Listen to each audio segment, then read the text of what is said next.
Prahara di belantara Raung. Joyo Sukmo. Jika aku diam, bukan berarti aku kalah. Kata-kata Lacip terus terngiang di telinga Mbah Wir. Kata-kata yang dibisikkan oleh Lacip melalui telepati sesaat setelah Bolo Sewu nyengkiwing tubuhnya lalu membawanya ke utara, ke arah jurang di lereng Raung.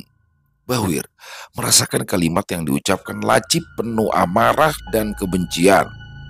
Ada dendam yang berkobar menyala-nyala, kobaran api dendam yang akan mampu meluluh lantahkan apapun yang ada di dekatnya. Mbah Wir menyesap rokok lobotnya di pendopo seperti biasa. Pikirannya masih tertuju pada kalimat yang diucapkan Lacip sebelum ia dibawa oleh Bolo Sewu ke utara menuju jurang Raung. Mbah Wir memejamkan mata, menajamkan penglihatan batin, mencoba melacak keberadaan Lacip, tapi semuanya gelap. Ada kabut tebal dan gelap tak tertembus. Kabut tebal dan gelap seolah tak berujung. Semakin masuk ke dalam kabut hitam, Mbah Wir semakin kehilangan arah. Saat Mbah Wir membuka mata, ada duka di sudut matanya. Lacip masih sangat muda, keluhnya. Dia hanya remaja yang beranjak dewasa. Kenapa mesti keblinger jadi anteknya PKI? Jelas ada amarah penyesalan dalam nada bicaranya. Lacip memiliki ilmu kanuragan yang tinggi dan ilmu batin yang mumpuni. Mbah Wir Kindar masih ngeruang sendiri, helaan nafasnya terasa berat. Matamu cip-cip, ramikir rawamu.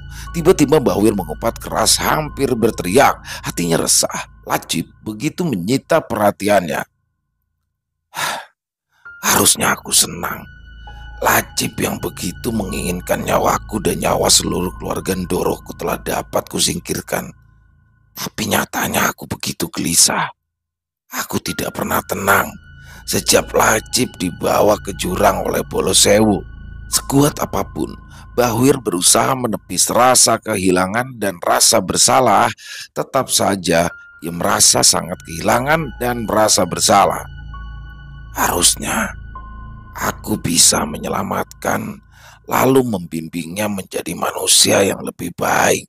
Lagi-lagi Mbah Wir menyalahkan diri sendiri. Mestinya aku bisa mengurungnya di sini, di Lembah Biru, bukan membuangnya ke jurang. Penyesalan benar-benar menguasai Mbah Wir. Kini aku tidak mungkin menyelamatkannya. Jurang tak tertembus, tidak olehku atau oleh Bolo Sewu. Bolo Sewu bisa meletakkan mereka semua ke jurang karena Sumila mengizinkan. Sumila pasti telah memagari area di mana mereka diletakkan. Aku tidak mungkin menyampaikan keresahanku kepada Ndoro Putri, mengingat perbuatan Lacip. Ndoro Putri tidak mungkin mengizinkan untuk mencari Lacip, apalagi berkenan membuka pagar gaib. Titah beliau sudah pun terucap, tidak ada yang bisa keluar dari sana kecuali memiliki keikhlasan. Bagaimana pemuda searogan Lacip bisa keluar dari sana? Sepekan sebelumnya, satu persatu para pembunuh bayaran diletakkan ke dalam jurang oleh Bolo Sewu. Jurang itu sangat dalam. Jika pohon paling besar di belantara Raung dipotong lalu dijatuhkan ke jurang, maka suara batang pohon tidak akan terdengar saat jatuh, saking dalamnya.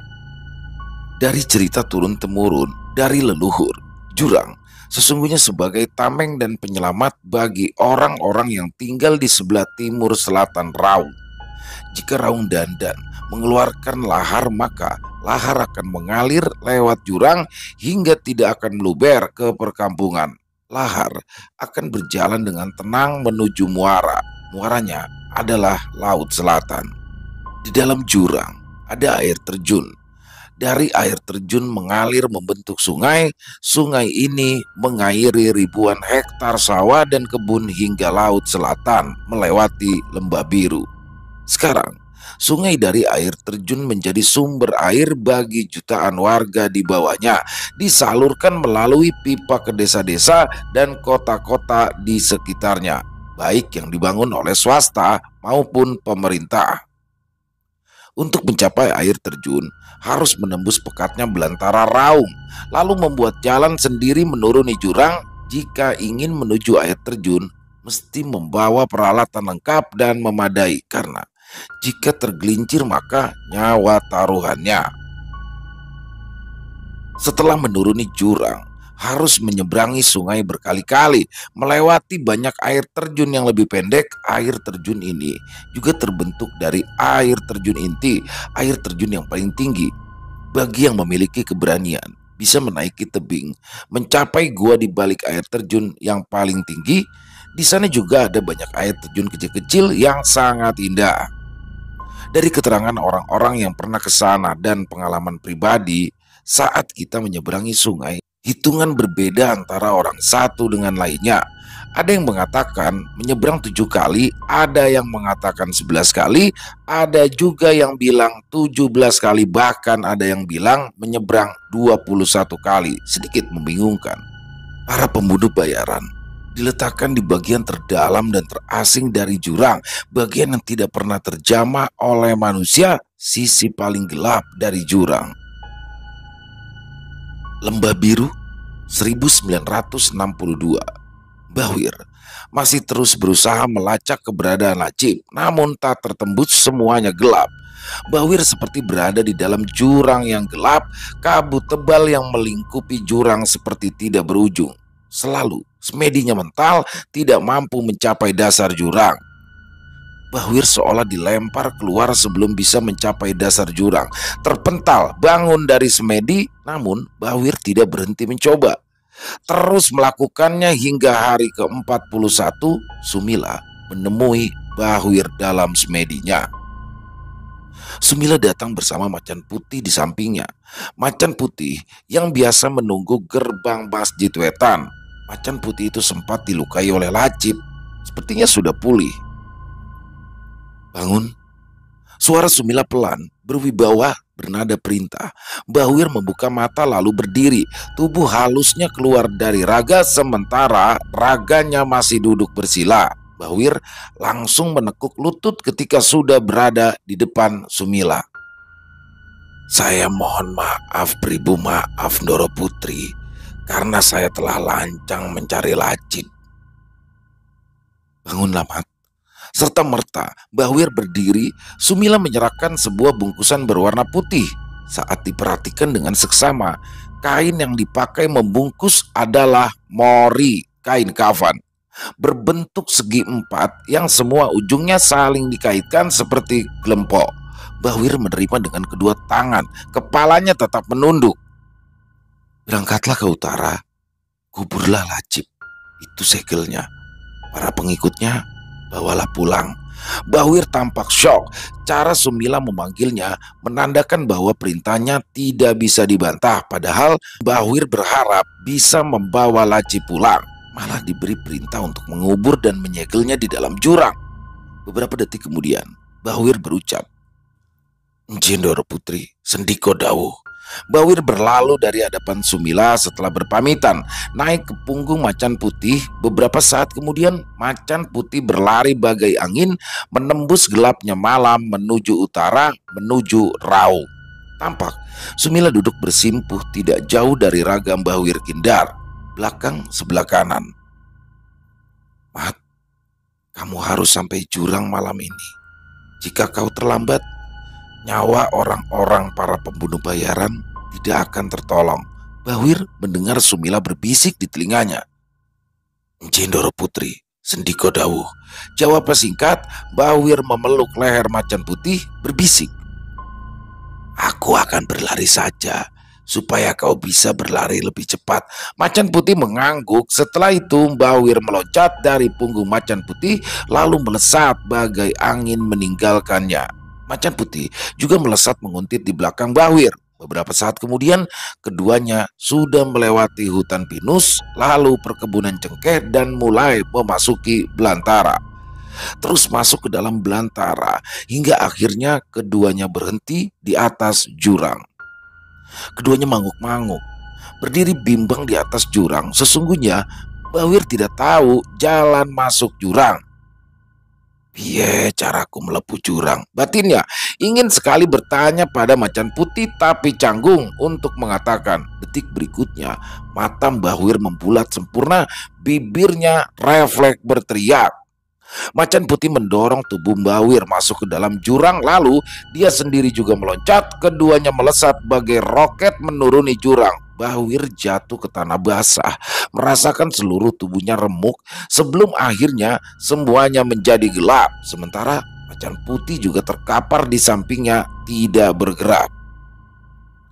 Mbah Wir terbangun, terkejut karena berada di dalam peti mati. Nyaris tidak dapat bergerak karena ukuran peti mati hanya pas di tubuhnya.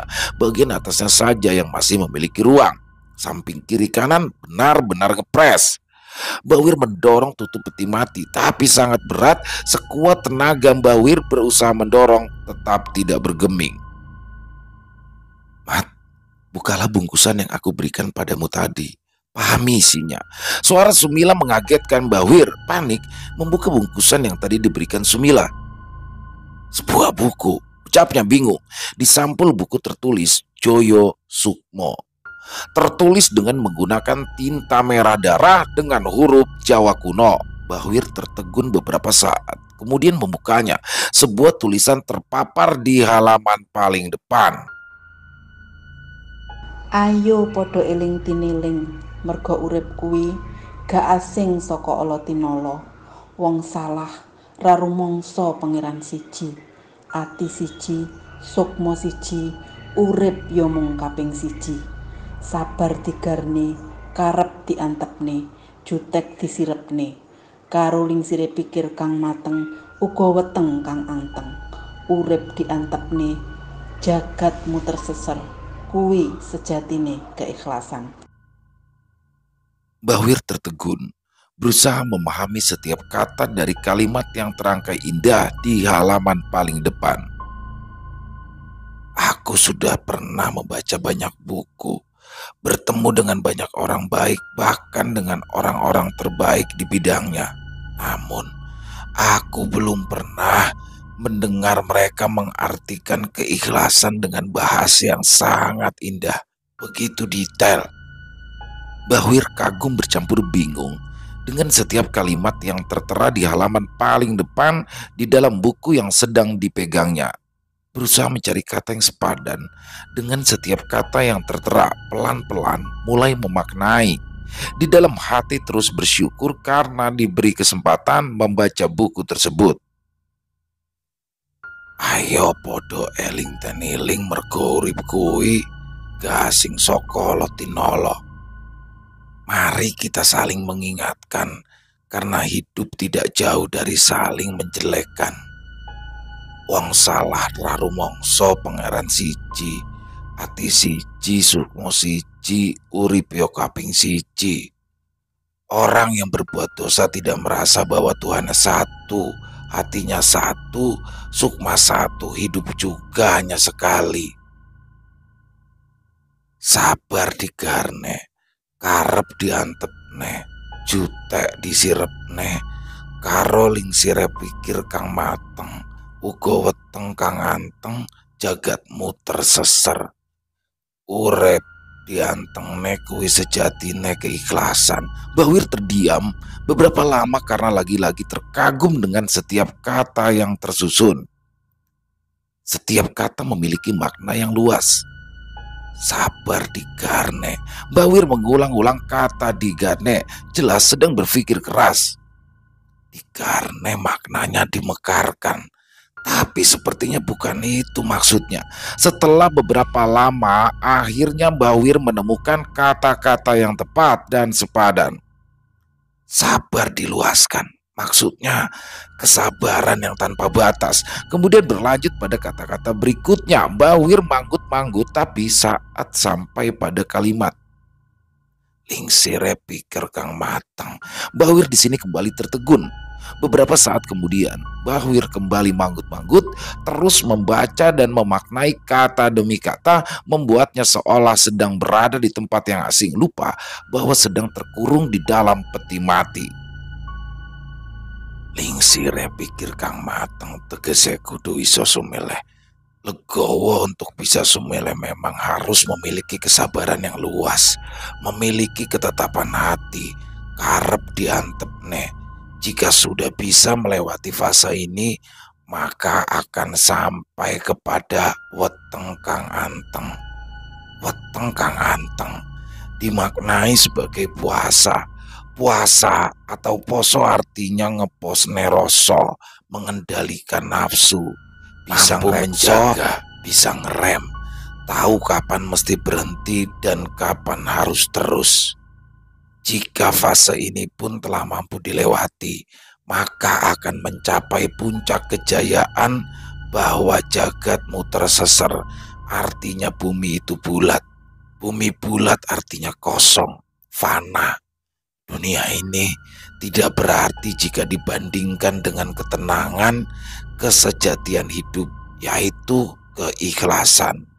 Bahwir akhirnya mengerti bahwa untuk bisa keluar dari peti mati, mesti mampu memaknai semua kalimat di atas dengan benar, lalu merefleksikannya. Artinya harus mampu menguasai ilmu Joyo Sukmo atau selamanya akan terkubur di dalam peti mati.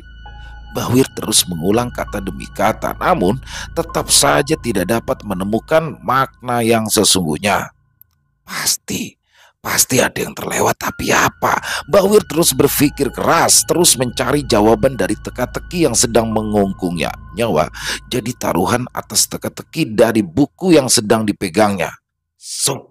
Bahwir mengumpat, marah, lalu memutuskan membuka halaman berikutnya. Namun wajah Bahwir sangat kecewa. Setiap halaman yang dibuka tidak ada isinya, kosong.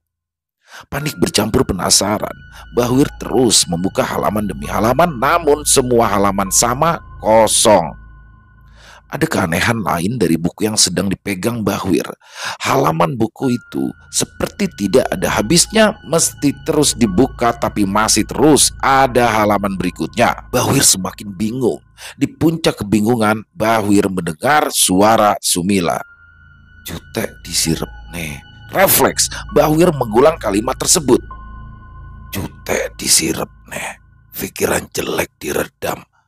Maknanya tidak boleh berburuk sangka. Sesaat setelah Bahwir menyelesaikan kalimatnya, tiba-tiba suasana begitu hening. Udara di dalam peti mati tak lagi pengap, tapi sejuk dan damai. Bahkan peti mati tak lagi sempit. Bahwir merasa berada di tempat yang begitu luas. Detik berikutnya, Bahwir tampak sangat kikuk, tersipu karena seorang pemuda tampan berpakaian serba putih telah duduk di sampingnya, tersenyum tipis lalu berkata, "Sugeng rawuh Kang Mas. Selamat datang Kang Mas." Dia adalah Gusti Pangeran Sawedang, macan putih penguasa area terlarang di belantara Raung. Sawedang mengangguk santun, kemudian membantu Bahwir berdiri. Setelahnya Sawedang menekuk lutut berucap santun, "Saya mengucapkan selamat datang serta menghaturkan bakti. Semoga Kang Mas berkenan menerimanya." "Aku terima baktimu, Yai. Begitu juga restuku, terimalah." "Nun nggih Kang Mas." Bahwir berjalan mendekati Sawedang lalu memegang bahunya, membimbingnya untuk berdiri, menatap dalam-dalam. Sawedang menunduk dalam, tidak berani menatap Bahwir. Beberapa saat kemudian, Bahwir meraih bahu Sawedang lalu membenamkan ke dalam pelukan. Sawedang tampak terkejut, ekspresinya tidak menyangka akan dapat pelukan erat. Sawedang tampak ragu-ragu melingkarkan tangan, namun akhirnya Sawedang kedua tangannya membalas pelukan. Keduanya berpelukan untuk beberapa saat. Keduanya terhenyak. Tiba-tiba sesosok tubuh jatuh di samping mereka berdua dari atas tebing. Belum hilang rasa terkejut mereka mendapat kejutan yang lebih besar. Banyak sekali tubuh berjatuhan tak terhitung jumlahnya. Bahwir langsung tersadar itu ulah siapa. Lacip. sedang mengamuk. Doro Putri sudah mengingatkan jika aku terlambat, orang-orang tidak akan tertolong. Panik, Mbah Wir meloncat lalu memanjat tebing. Gerakannya begitu ringan, sementara Sawedang memeriksa satu persatu tubuh yang berjatuhan. Sesaat kemudian, Sawedang mengebaskan tangan serta merta bermunculan banyak sekali pemuda berbadan tegap yang berpakaian serba putih. Tanpa diperintah, mereka membantu menolong orang-orang. Sawedang memeriksa satu persatu orang-orang yang terluka. Pemandangan di tempat itu berubah mengerikan. Orang-orang yang terluka terkapar di mana-mana. Darah juga bercecer di mana-mana. Rangan dan rintihan mereka menyayat hati. Sawedang menatap ngeri ke segala arah. Ada duka yang dalam bercampur amarah dalam sorot matanya. Sementara dari atas tebing masih terus berjatuhan tubuh-tubuh lain seperti hujan. Banyak dari mereka saat jatuh sudah menjadi mayat. Sawedang tampak putus asa, berjongkok sambil berteriak sekencang-kencangnya. Sawedang sudah tidak dapat menahan amarah. Raungannya menggema. Orang-orang yang mendengar raungannya langsung menutup telinga. Detik selanjutnya, Sawedang meloncat naik ke atas tebing tanpa memperdulikan orang-orang yang terluka. Pemuda-pemuda tampan yang tadi membantunya mengekor di belakang Sawedang. Gerakan mereka sangat ringan. Dalam hitungan menit, mereka telah berada di atas tebing. Di situ ada tempat landai dan luas. Rupanya disitulah mereka diletakkan oleh Bolo Sewu. Lacip sedang mengamuk. Lacip menganggap kegagalannya adalah karena ketidakbecusan anak buahnya. Oleh karena itu, Lacip berpikir bahwa mereka pantas mati. Hampir seluruh anak buahnya telah terkapar. Saat Mbah Wir sampai ke atas, yang masih berdiri juga sudah sempoyongan. Mundur ketakutan, Lacip benar-benar sinting, psikopat. Tidak ada belas kasihan sedikit pun. Menendangi mereka yang terkapar, melempar ke jurang di bawahnya selayaknya menendang bola. Mbah Wir menghela nafas panjang. Ada sesal dan duka yang sangat dalam di bola matanya. Hentikan, Cip. Lacip tersentak mendengar ucapan Mbah Wir. Sejenak menghentikan aktivitas sintingnya lalu menyeringai licik. Di akhir seringai liciknya, kakinya telah menendang Mbah Wir. Tersentak, Mbah Wir menangkis serangan Lacip. Terhuyung beberapa langkah ke belakang lalu berbalik menyerang. Tampak jelas Mbah Wir menahan serangan. Terlihat setengah-setengah melakukannya lebih kepada menghindar dan menahan diri. Bahkan saat seharusnya serangannya mengenai Lacip, Mbah Wir menahannya beberapa inci. Nyapa Wir? Kok koyo banci awakmu? Lacip mengejek Mbah Wir. Berhenti Lacip, sadarlah. Ayo pulang, jawab Mbah Wir dengan suara datar. Lacip tertawa mengejek. Rupanya Lacip membaca dengan jelas apa yang sebenarnya terjadi.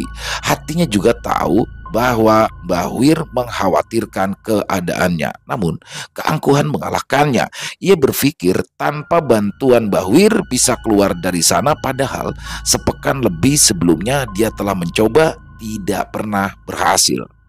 Telah berusaha naik ke atas jurang siang malam tanpa istirahat dalam sepekan, namun tidak pernah mencapai atas jurang sampai akhirnya putus asa lalu mengamuk, menyerang anak buahnya dan berusaha membinasakan mereka.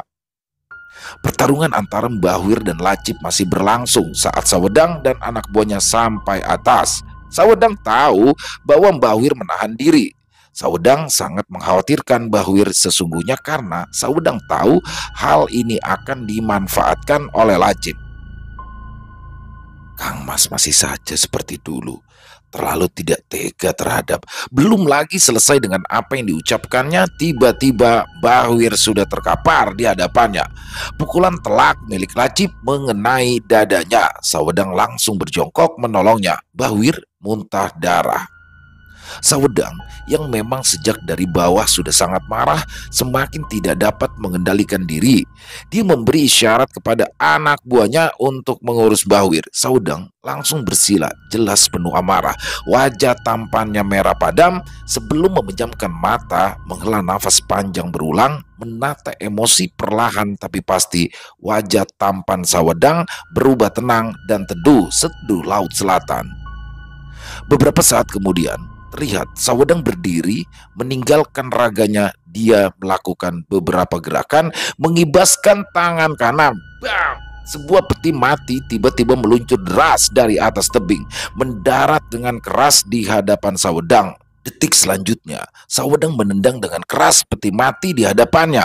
Peti mati melesat cepat menabrak tubuh Lacip. Lacip yang menyeringai puas menyaksikan Bahwir terkapar tidak sempat menghindar, tubuhnya terdorong hingga menabrak tebing. Tubuh Lacip terpental beberapa meter, langsung muntah darah. Peti mati masih melayang-layang di udara seolah menunggu perintah dari tuannya. Sawedang sama sekali tidak terpengaruh dengan apa yang terjadi dengan Lacip. Wajah tampannya beku tanpa ekspresi. Kemudian Sawedang melakukan beberapa gerakan lain. Peti mati tiba-tiba kembali jatuh berdebam ke tanah menuruti perintah Bendoronya. Tanpa belas kasihan, Sawedang menendang tubuh Lacip. Tubuh Lacip melesat ke udara, kembali menabrak tebing. Darah kembali muncrat dari mulutnya. Sesaat kemudian, Lacip jatuh tepat di atas peti mati yang terbuka. Peti mati itu seolah memang sedang menada tubuhnya. Setelah itu, tangan kiri Sawedang mengarah ke arah tubuh Bahwir. Diputarnya telapak tangannya dengan gerakan khas bagai penari gandrung yang sedang mengundang tamunya untuk ikut menari ke panggung. Sebuah buku melesat cepat. Dalam kedipan mata, buku itu telah berada di tangan Sawedang. Sawedang masih sempat membaca sampul buku. Joyo Sukmo. Dengan gerakan yang sangat cepat, Sawedang mendekati peti mati. Dilemparnya buku di tangan ke dalam peti mati. Lalu dengan kibasan tangan kanan Sawedang menutup peti mati. Suara berdebam kembali pecah saat tutup peti mati menyatu dengan induknya. Lacip meronta-ronta di dalam peti mati, berteriak-teriak mengumpat. Sawedang sama sekali tidak terpengaruh oleh teriakan Lacip. Meski seluruh isi kebun binatang keluar dari mulutnya, Sawedang menendang peti itu. Peti mati melesat jatuh jurang di sisi yang lain, bukan sisi tempat orang-orang ditendang Lacip. Peti mati hilang di antara kabut, masuk ke kedalaman jurang. Sawedang tampak memandang peti mati milik Lacip hingga hilang dari pandangan. Sesungguhnya hatinya terluka. Tampak jelas meski masih tampak beku, ada selulet duka mendominasi sorot matanya. Aku tahu aku akan melukai Kang Mas Husen, tapi aku tidak memiliki pilihan. Lacip tidak dapat dialusi. Kelakuannya sudah sangat keterlaluan. Kang Mas Husen juga jadi lemah saat menghadapi Lacip. Terlalu menyayanginya. Hatinya yang lembut selalu percaya bahwa Lacip masih bisa berubah. Nyatanya, Lacip justru semakin pongah dan membabi buta saat marah. Dia juga tipe orang yang menghalalkan segala cara agar keinginannya terwujud. Ben sinau ning jero jurang, lakar urip yo uripo, lakar mati yo matio. Biar belajar di dalam jurang. Aku sudah tidak peduli dia hidup atau mati. Ucap Sawedang penuh luka. Entah mengapa hatinya begitu sakit harus melakukan semua ini meski mulutnya berkata lain. Aku seperti ikut mati bersama perginya peti mati milik Lacip. Sorot matanya makin beku. Ada banyak hal yang terpampang dalam penglihatannya. Namun peti telah disegel dengan buku pemberian Sumila. Sawedang terpaku beberapa lama saat tersadar oleh suara Sumila.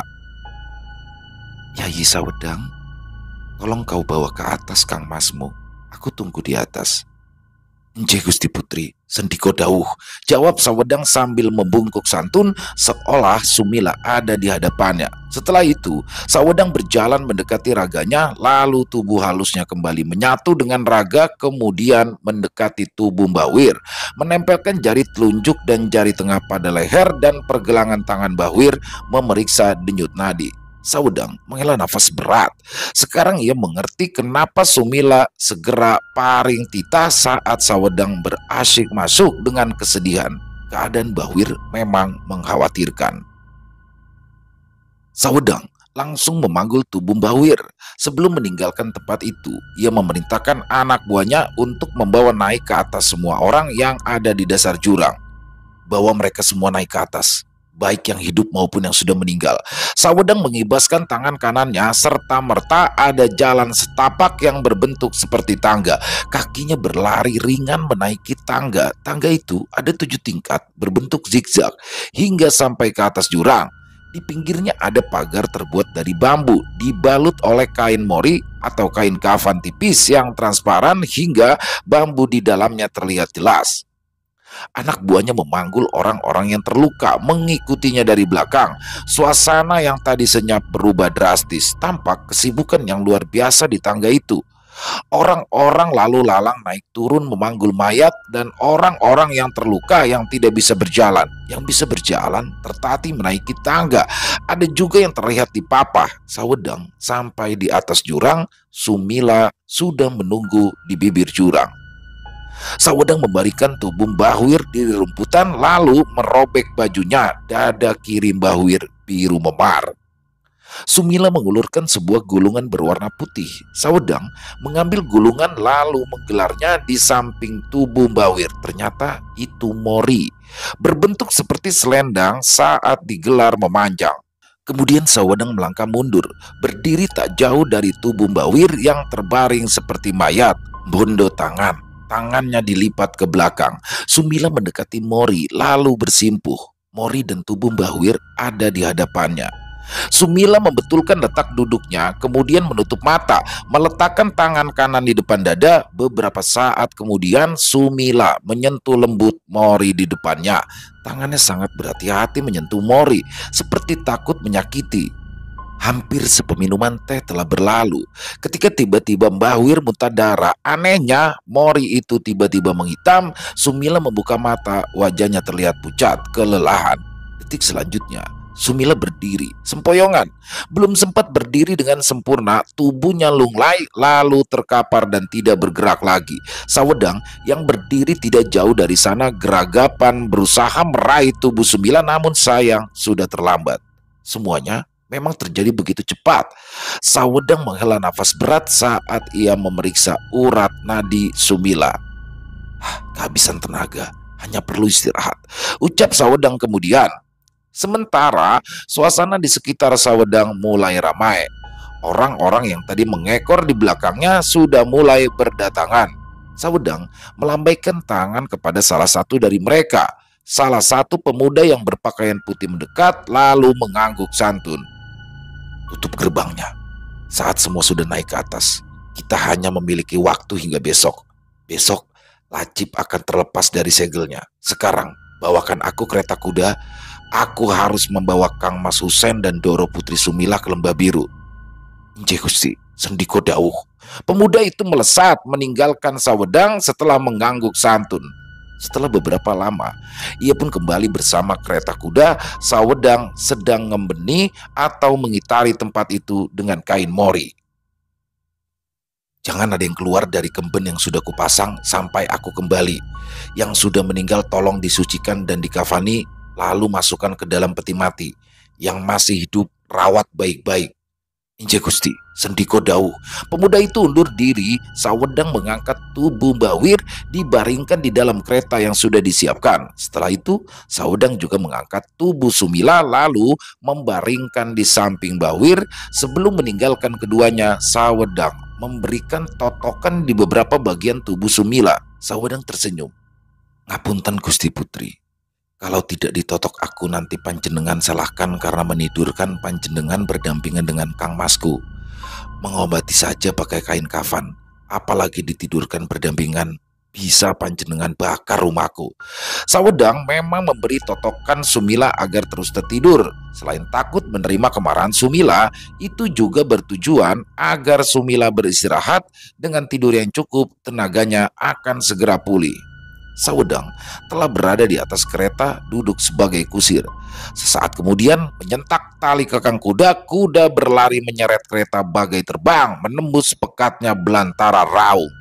Jika dilihat dengan mata biasa, kereta kuda itu tidak menjejak tanah. Tempat yang mereka tinggalkan terpapar pemandangan yang sangat mengerikan. Ratusan mayat berjajar dengan rapi di atas rerumputan ditutup mori. Sementara di sisi lain banyak tubuh terbaring tak berdaya. Umumnya mereka memar di dada kiri berwarna biru kehitaman. Sebagian besar mengalami patah tulang di beberapa bagian tubuh seperti punggung, tangan, dan kaki. Ada yang kakinya patah jadi 5, ada yang kehilangan tangan, ada yang tulang punggungnya patah, yang terparah tidak bergerak dan koma. Yang masih bisa jalan meski dengan bantuan penyangga bisa dihitung dengan jari. Orang-orang berpakaian serba putih mengurus mereka tanpa bicara sepatah kata pun. Suasana sangat beku dan mencekam. Terkadang tatapan mereka, orang-orang berpakaian serba putih, begitu mengerikan. Tatapan mereka adalah tatapan membunuh. Yang lebih mengerikan, terkadang mereka tiba-tiba terpaku menatap orang-orang yang sedang dirawat, memandangi dengan tatapan mendamba seolah mereka adalah hidangan yang lezat. Tatapannya begitu lapar. Tuhan, apa Anda baik-baik saja? Seorang pembunuh bayaran gemetaran memberanikan diri bertanya, mencoba memecah kebekuan.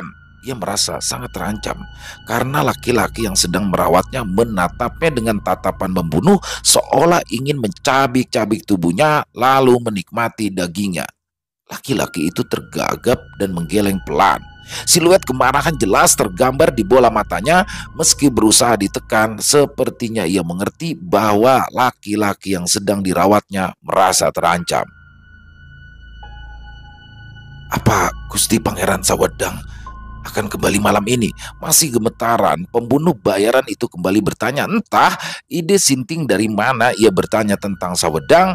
Yang dia pahami satu-satunya yang membuat tenang dan merasa aman hanya kehadiran Sawedang.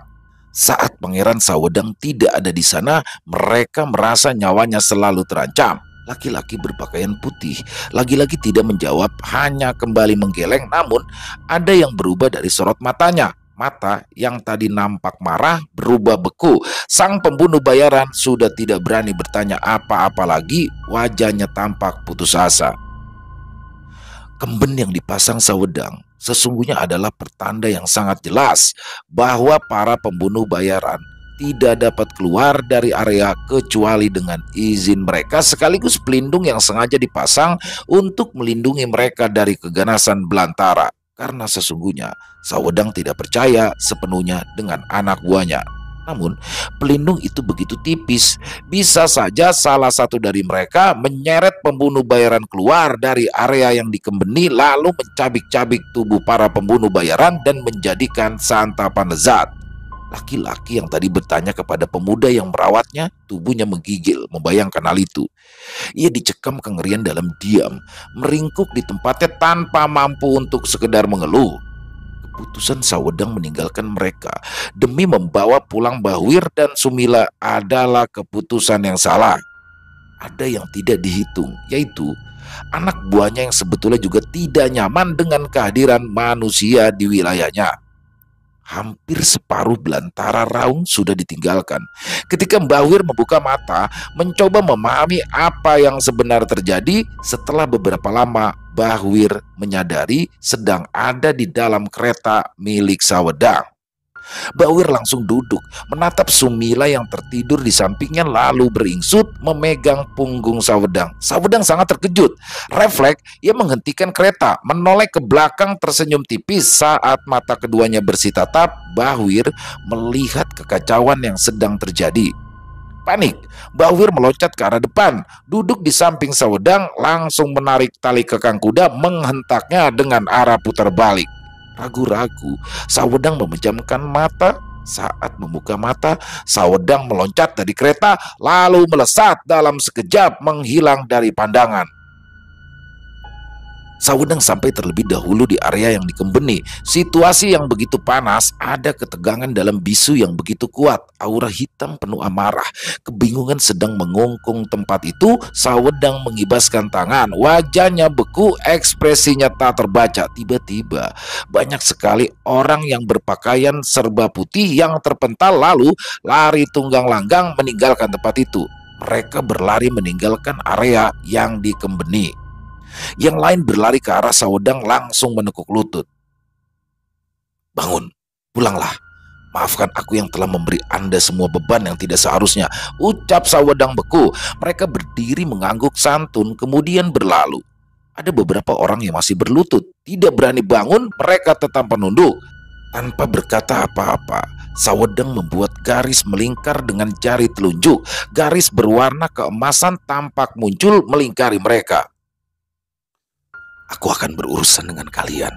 Saat urusanku selesai, Sawedang memberi perintah sangat marah lalu meninggalkan mereka menuju orang-orang yang terluka. Satu persatu diperiksa urat nadinya. Sawedang menghela nafas berat. Ini salahku. Seharusnya aku tidak meninggalkan mereka, keluhnya. Setelah itu, Sawedang terlihat sibuk berpindah dari satu tubuh ke tubuh lainnya. Pada saat itu, kereta yang ditumpangi Mbah Wir memasuki area yang dikembeni. Sebelum turun dari kereta, Sawedang sempat memeriksa urat nadi Sumila. Mbah Wir tersenyum tipis, kemudian jarinya membuat lingkaran yang melingkari kereta tersebut. Yang terjadi persis seperti apa yang dilakukan Sawedang sebelumnya. Garis berwarna keemasan tampak muncul melingkari kereta. Mbah Wir mendekati Sawedang, menatapnya tajam. Sawedang mengangguk pasti. Mbah Wir langsung duduk bersila, bibirnya geruang membaca mantra. Niat ingsun matek aji. Mbah Wir melanjutkan membaca mantra dengan membatin. Beberapa saat kemudian bermunculan banyak sekali raksasa dengan wajah seram, lalu mengangkat satu persatu tubuh orang-orang yang terluka. Saat semua yang terluka sudah dibawa pergi, raksasa-raksasa itu mulai memanggul mayat-mayat yang berjejer, membawanya ke selatan ke arah Lembah Biru. Bersama hembusan angin, mereka hilang dalam sekejap. Dalam sekejap, suasana menjadi senyap. Hanya gemerisik dedaunan yang tersisa.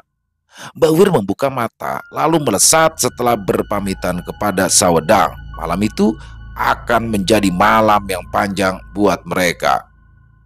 Sawedang berjalan mendekati orang-orang yang dikurung dalam lingkaran emas. Wajahnya beku, ditatapnya dalam-dalam orang-orang di hadapannya. Mereka menunduk dalam, tidak berani menatap Sawedang. Sawedang melakukan beberapa gerakan-gerakan yang sama saat menghadapi Lacip. Serta merta beberapa peti mati melesat dari arah jurang, jatuh berdebam di hadapan mereka, berjajar di hadapan mereka. Wajah orang-orang itu langsung pucat pasi, tubuh mereka gemetar, menggigil dengan tatapan ngeri. Sawedang tersenyum sinis. Aku akan membuka pagar gaib yang kubuat. Kalian boleh memilih keluar dari kemben yang kubuat atau masuk ke peti mati. Sawedang mengibaskan tangan kirinya. Setelah menyelesaikan kalimatnya, wajah tampannya berubah menjadi berwibawa. Gerakannya anggun, tapi wajah beku membuat ngeri. Siapapun yang memandang wajahnya saat itu akan langsung tertunduk. Beku, tapi berwibawa. Garis keemasan menghilang bersamaan dengan turunnya tangan Sawedang. Orang-orang itu langsung menghambur bersujud di kaki Sawedang. Kami pantas mati, Gusti. Sawedang tertegun beberapa lama memandang orang-orang kepercayaannya. Hatinya begitu sakit sesungguhnya. Hatiku begitu sakit. Tapi kesalahan kalian fatal. Sedetik saja aku terlambat, maka orang-orang yang telah kita keluarkan dari jurang semua akan jadi mayat. Atau mungkin mereka semua akan dicabik-cabik lalu dimakan hidup-hidup. Kecerobohan orang-orang kepercayaan Sawedang membiarkan orang luar masuk ke area yang telah dikembeni. Jika orang-orang yang kita tolong menjadi mayat di wilayahku, di bawah perlindunganku, itu berarti hubungan dengan keluarga Surodiko juga akan rusak. Hubungan yang sudah dijaga ratusan tahun akan berakhir ketegangan. Kedua belah pihak akan saling curiga. Mereka hanya semakin menunduk mendengar Sawedang berbicara panjang lebar. Sawedang menatap tajam orang-orang kepercayaannya, menahan amarah. Wajah mereka tampak bingung. Sawedang mengerutkan kening. Atau telah terjadi konspirasi. Entah mengapa tiba-tiba pikiran itu terlintas. Dan jika ini konspirasi, mestinya mereka tetap mematuhi perintahku, tidak mengizinkan siapapun masuk ke dalam area yang kukembeni. Sawedang mengibaskan tangan kanan. Sesaat setelah menyelesaikan kalimatnya, tutup dari peti mati bergeser dari tempatnya, terangkat naik lalu mengambang di udara. Masuklah. Suaranya sangat pelan, nyaris berbisik tapi mengintimidasi. Sawedang langsung balik badan, kedua tangan mengepal menahan amarah dan duka. Orang-orang itu tanpa suara memilih peti matinya sendiri-sendiri. Setelah itu setiap peti mati menutup dengan sendirinya. Suara berisik terdengar sesaat setelah peti-peti itu bertemu penutupnya masing-masing. Detik berikutnya, peti-peti mati itu melayang perlahan menuju jurang. Suasana berubah beku. Angin bertiup kencang. Kabut tebal tiba-tiba turun memenuhi permukaan jurang. Dalam sekejap peti-peti itu ditelan oleh kabut tebal.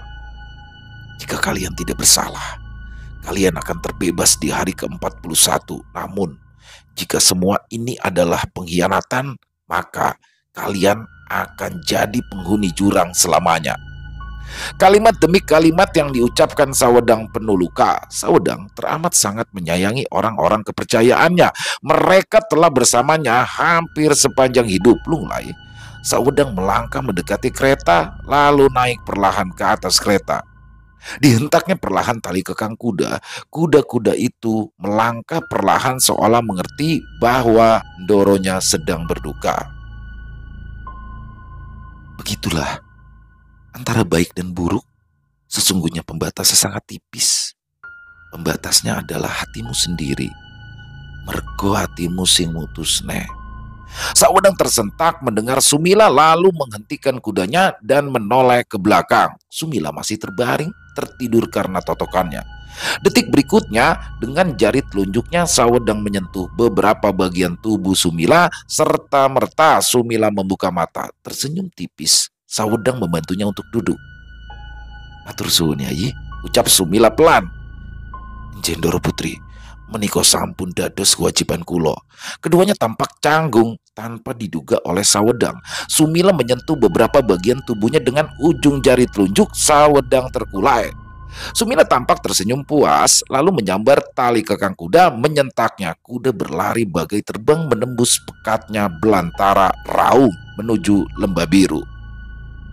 Istirahatlah Yayi, hatimu juga mesti beristirahat, ucap Sumila pelan seolah berbicara pada diri sendiri. Pekerjaan kita masih sangat banyak. Hampir 500 orang yang menunggu kita, memerlukan pertolongan. Sumila juga ikut terluka terhadap apa yang dialami oleh Sawedang. Makanya sengaja menotoknya agar Sawedang istirahat. Selain itu, Sumila juga sangat canggung jika harus satu kereta dengan Sawedang. Hampir pagi, ketika kereta yang dikendarai Sumila memasuki halaman rumah tengah. Sebelum Sumila turun dari kereta, Sumila melepaskan totokannya terhadap Sawedang. Sawedang membuka mata, memindai ke segala arah. Aku sudah di lembah biru, ucapnya. Bawir nampak sibuk, dibantu oleh orang-orang yang selamat dari jurang. Melihat Sumila datang, Bawir segera mendekat. Sugeng Rawuh Ndoro Putri. Selamat datang Ndoro Putri, ucapnya. Bagaimana situasinya, Mat? Baik Ndoro Putri, yang meninggal sudah saya antar ke keluarganya semua. Artinya pagi ini bakal geger. Bersiaplah. Njen Ndoro Putri, sendiko dawuh. Sumila berlalu menghampiri orang-orang yang terluka. Bawir mengikutinya, menunjukkan beberapa orang yang kondisinya paling parah. Sumila masuk rumah setelah mendengarkan penjelasan Bawir. Keluar lagi dengan membawa selendang. Sumila bersimpu di hadapan salah satu orang yang kondisinya paling parah. Selendang digelar memanjang. Detik berikutnya Sumila memejamkan mata. Dirabanya perlahan selendang itu dengan gerakan khas, berirama khas, sangat hati-hati. Iramanya membuat Bawir tertegun memperhatikan dengan seksama.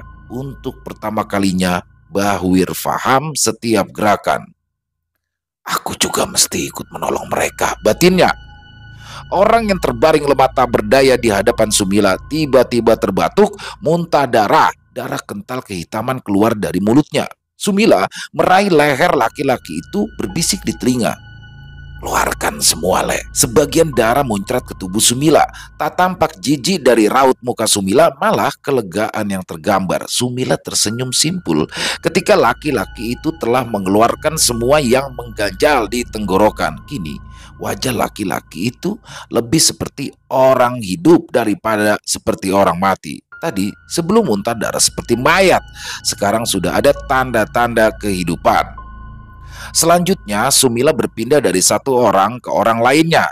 Bawir tampak keluar dari dalam rumah bersama selendang. Bersamaan dengan itu, Sawedang keluar dari kereta mendekati Bawir. Keduanya berbahasa basi sebentar, kemudian membantu Sumila. Mereka bertiga seperti tidak kenal lelah, berpindah dari satu orang ke orang lainnya. Kesibukan yang sangat luar biasa terjadi di rumah tengah.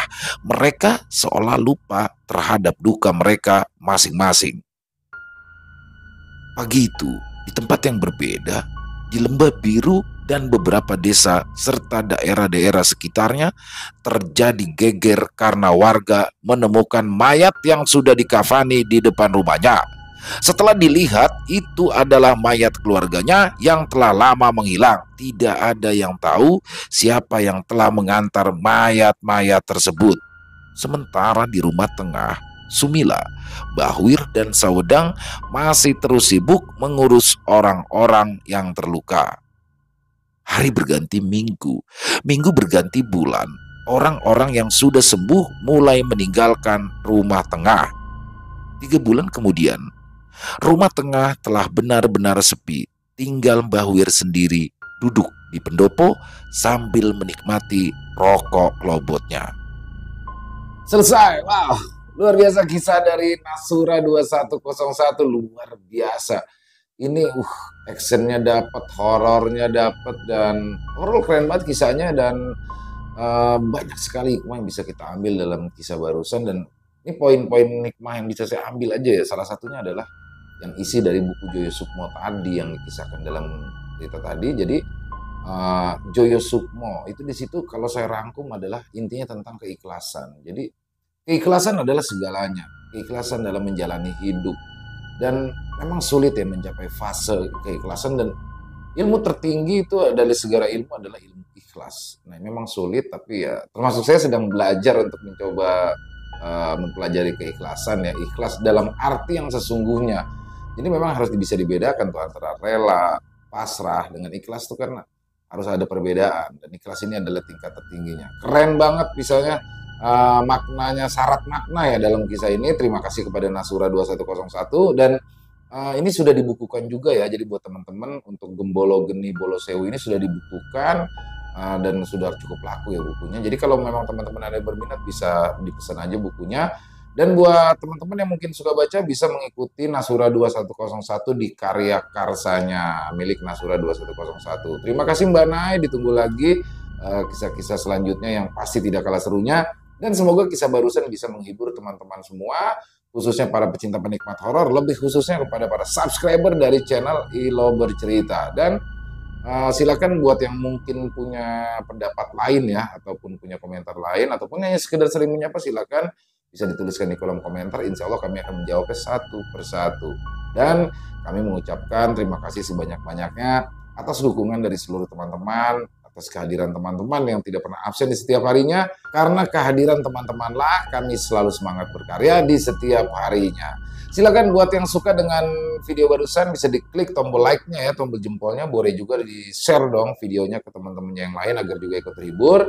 Dan buat yang belum subscribe, yuk diklik tombol merah subscribe-nya. Jangan lupa lonceng notifikasinya dinyalakan agar teman-teman selalu mendapatkan notifikasi dari konten-konten yang akan kami upload selanjutnya. Buat yang punya kisah horor yang bertemakan horor misteri ya, yang diangkat dari kisah nyata, dari pengalaman pribadi, apabila mungkin berkenan untuk dibawakan di channel kami, silakan bisa mengirimkan kisahnya ke nomor telepon yang ada di bawah sini. Bebas ya, dalam bentuk tulisan boleh, dalam bentuk audio atau voice note boleh, senyamannya teman-teman saja. Buat yang sudah mengirimkan kisah, kami ucapkan terima kasih. Dan di akhir kata, saya Ilo mengucapkan permohonan maaf apabila mungkin dalam pembawaan kisahnya tadi ada kata-kata saya yang salah ataupun ada kata-kata saya yang kurang berkenan. Saya mohon dibukakan pintu maaf yang seluas-luasnya karena saya hanyalah manusia biasa, tempatnya salah dan dosa. Sampai berjumpa lagi di konten-konten kami selanjutnya yang pasti tidak kalah serunya, yang pasti tidak kalah horornya. Masih bersama saya Ilo di channel Ilo Bercerita. Salam sehat, sukses selalu untuk kita semua. Amin, amin, ya robbal alamin. Wassalamualaikum warahmatullahi wabarakatuh.